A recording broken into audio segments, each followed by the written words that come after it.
उदयपुर कांड के बाद अगर पुलिस से चंद मिनट की भी देरी हो जाती तो रियाज और गौस मोहम्मद पुलिस के हाथ से बहुत दूर उड़ गए होते। वो सीमा पार कर कर दूसरे देश चले गए होते। दरअसल रियाज अत्तारी को उसके आकाओं ने साफ कहा था, किसी भी तरह से अजमेर तक आ जाओ, फिर हम तुम्हें इस देश से बाहर ही कर देंगे। और इसी वजह से ये लोग लगातार नॉन स्टॉप बहुत तेजी से अजमेर की ओर भाग रहे थे, क्योंकि उनको लगता था कि आका के लोग अजमेर में आते ही उनको ऐसी जगह ले जाएंगे जहां भारत सरकार और भारतीय पुलिस नहीं आ पाएगी।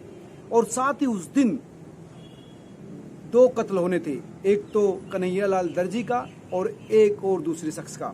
और उसके लिए जो 2 लोग थे वो ऐन मौके पर नहीं आए और साजिश फेल हो गई। हालांकि रियाज अत्तारी गैंग के निशाने पर 3 लोग थे। कन्हैयालाल, एक का नाम मैं आपको पहले बता चुका हूं, वो, और एक और उसी दिन मर्डर होना था और उसी वजह से उसकी जान बच गई।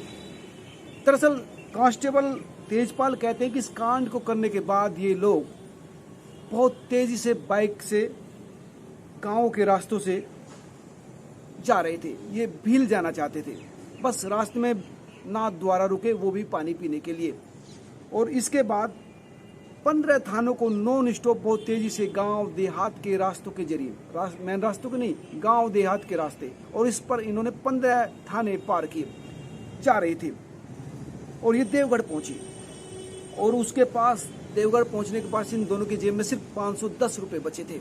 और इन सारे पैसों का उन्होंने अपनी गाड़ी में पेट्रोल डलवाया। और हालांकि उस पेट्रोल पंप पर जो कर्मचारी थे, पेट्रोल पंप डालने वाले, उनके साथ इनका झगड़ा भी हुआ। और उसके बाद ही पेट्रोल पंप के एक मालिक भगवान सिंह ने पुलिस को फोन भी किया कि 2 बदमाश मेरे पेट्रोल पंप पर आए थे और अभी यहाँ से गए हैं।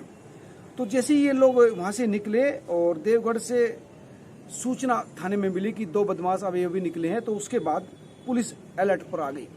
और 2 कांस्टेबल सत्यनारायण और गौतम पहाड़िया अपनी पुरानी बाइक से इनके पीछे लग लिए।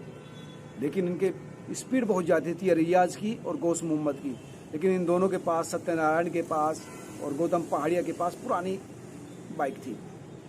इसी वजह से वो इनका पीछा नहीं कर पा रहे थे। इसी दौरान सत्यनारायण ने अपने एक परिचित से स्पोर्ट बाइक मांगी कि भैया स्पोर्ट बाइक दीजिए, वरना इसको पकड़ नहीं पाएंगे।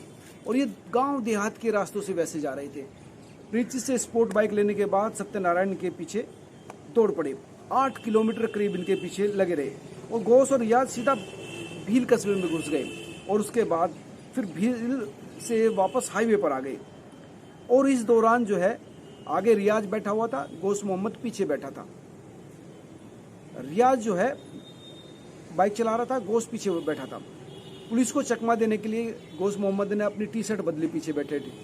और उसके बाद चंद सेकंड के लिए अपनी बाइक रोकी। उसके बाद फिर गौस मोहम्मद पीछे आया, गौस मोहम्मद ने बाइक चलाई और रियाज पीछे बैठा। इसने भी फिर अपने कपड़े बदले, एक ने हेलमेट लगाया, एक ने रुमाल अपने मुंह पर बांधा ताकि पुलिस को चकमा दिया जाए। सत्यनारायण और ये पीछे लगे हुए थे गौतम। सत्यनारायण को यह पता था कि आगे बहुत घना जंगल है, अगर जल्दी इनको नहीं पकड़ा गया तो जंगल में जाती ये फिर हाथों से ओझल हो जाएंगे। इसीलिए जो आगे पुलिस की टीम थी, शौकत की टीम थी, और दूसरे जो 7 पुलिसकर्मी नाके लगा के खड़े थे, तो शौकत वाली टीम को अलर्ट कर दिया कि ये लोग इस समय पहुंच रहे हैं। तो आड़ा जो मोड़ है वहां पर ये लोग खड़े हुए थे, जिसमें शौकत था, तेजपाल था, नरेंद्र था, 7 पुलिसकर्मी थे। जैसे इनको पता लगा कि वो आ रहे, तो ये भी टीम जो है अलर्ट मोड पर आ गई। लेकिन टीम के पास हथियार नहीं थी, ना बंदूक थी, ना पिस्टल थी, बेचारों के पास डंडे थे। लेकिन तेजपाल जो कांस्टेबल था इस टीम में, वो बहुत ही बहादुर निकला।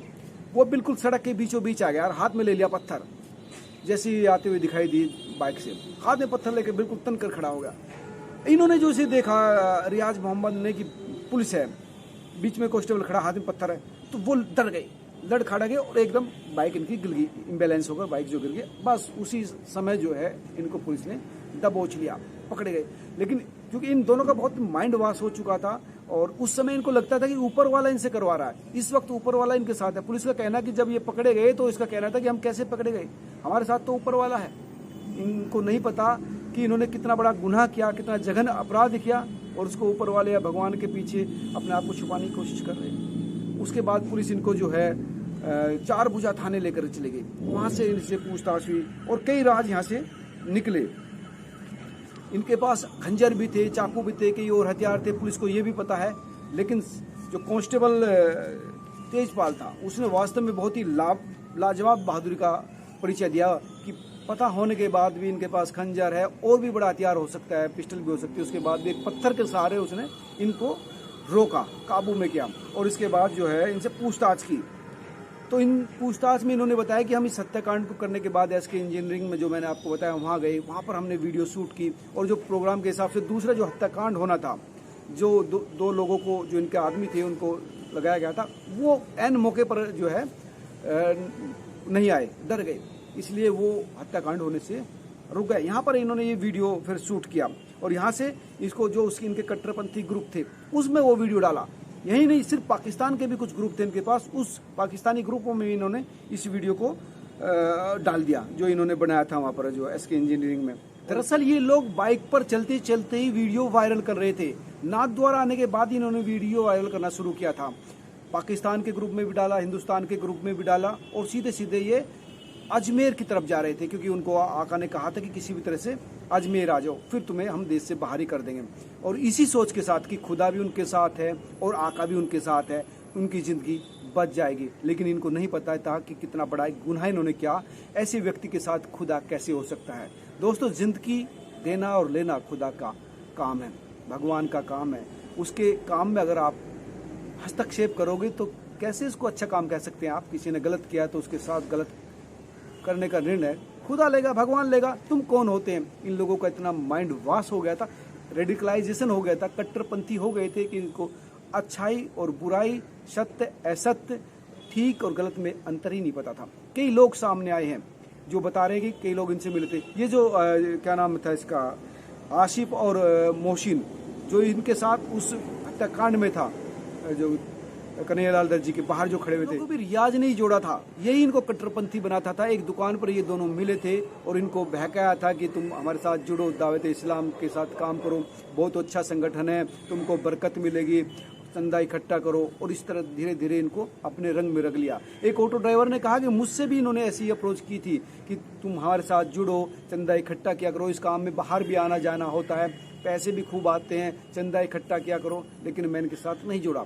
और इसी तरह इन दोनों को, मोहसिन को और आशिफ को, इन्होंने अपने साथ जोड़ा था। यानी इसका काम जो दावत इस्लाम के लिए स्लीपर सेल इकट्ठा करना था, पैदा करना था, इस्लाम के नाम पर कट्टरपंथी जो सोच है वो लोगों के अंदर पैदा करनी थी। कई लोगों ने लिखा है, एक जो विजिटर था, देखने वाला था, जो अपने नाम के पीछे अत्तारी लगाता था, उसने कहा था कि आपको पता ही नहीं कि दावत इस्लाम क्या करता है, शायद वो दावत इस्लाम को फॉलो करता है, उसका फॉलोवर्स है।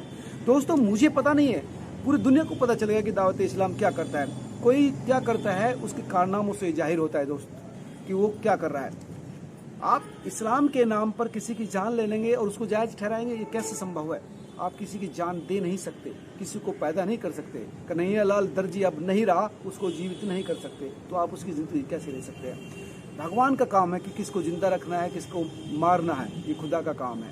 और उसमें अगर हस्तक्षेप कर रहा है तो उसको कैसे खुदा का काम कह सकते हैं। अगर आप आंख बंद कर भगवान से पूछेंगे, खुदा से पूछेंगे कि मैं ये जो कर रहा हूँ या इस मौके पर मुझे क्या करना है, तो भगवान जरूर बताएगा। लेकिन अगर आपके सर पर, आपके विचार पर भूत सवार रहेगा, कट्टरपंथी विचार रहेंगे, घृणा आपके अंदर भरी रहेगी, दूसरे धर्म के प्रति घृणा हो या किसी और के प्रति घृणा हो, तो आपका विवेक ठीक से काम नहीं करेगा। मेरे दोस्त, जब आप दिमाग से अच्छी तरह चिंतन करेंगे, अपने आप से पूछेंगे, तो वो अंदर ही है, अंदर से आपको पता चल जाएगा कि आपका रास्ता क्या है। बस मैं तो नहीं कहूँगा, आप क्या सोचते हैं। ये जो कहानी मैंने बताई, इसका कहने का मकसद ये था कि इस तरह से रियाज अत्तारी और गोश मोहम्मद ने पूरा प्लान किया था। उसी दिन 2 हत्याएं होनी थी, 3 हत्याओं का पूरा प्लान बनाया गया था। एक बिजनेसमैन को, जो मैंने नाम बताया था आपको, उसको धमकी दी गई थी, हालांकि वो शहर छोड़ कर चला गया था। और इस तरह से पुलिस ने काफ़ी मेहनत कर, बहादुरी कर, उन निहत्ते कांस्टेबल्स ने, जिनके पास ना हथियार थे, सिर्फ पत्थर के बल पर, डंडे के बल पर अपनी ड्यूटी का और फर्ज निभाते हुए इन लोगों को पकड़ा, जो समाज में विभेदन पैदा करने चाहते थे। तो मेरे दोस्त, हिंदू और मुसलमान होने से पहले इंसान बनिए, उसके बाद आलिम बनिए या विद्वान बनिए, लेकिन कम से कम इंसान तो बनिए। इंसान तब बनेंगे जब इंसानियत की तरह से सोचेंगे। मेरे दोस्तों, आपका क्या कहना है, ज़रूर कमेंट करके बताना, और जुड़े रहिए, खुश रहिए। नमस्कार।